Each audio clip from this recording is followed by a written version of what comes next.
Mwari muri zuva rangu, munodziisa moyo yese, munonakisa vanhu venyu, munokurisa mweya yavo.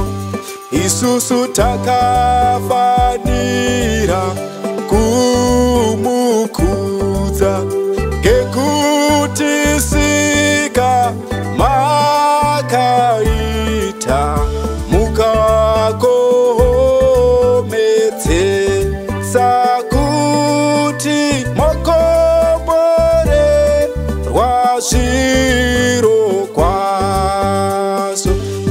Iko kune mwidima hakuchina, kune kupenya basi Baba. Isusu tokadza ndimwi basi kutiponesa misi yese. Mwari onai varopo kwese kwese, ngavafumiswe ndimwi Baba, nevanorwara ngavarapwe nemoyo yese inoneta. Chiva cheYehovha wangu Baba, fambai panzira dzangu dzese, nepausiku garai neni, kuti ndisatye kufa kwangu.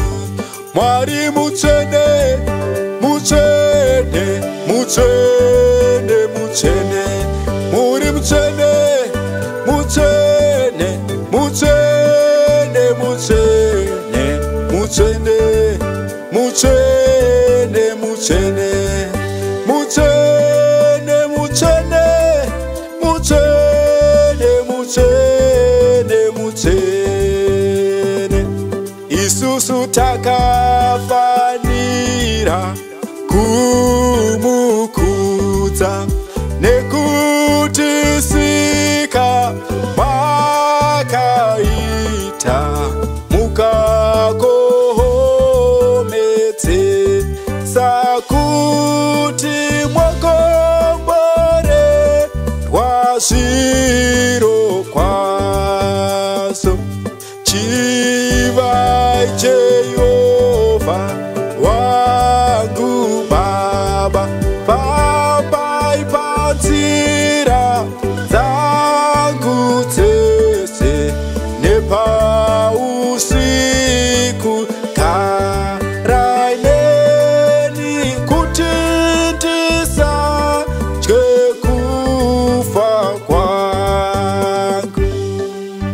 Chivai cheYehovha wangu Baba, fambai panzira dzangu dzese, nepausiku garai neni, kuti ndisatye kufa kwangu.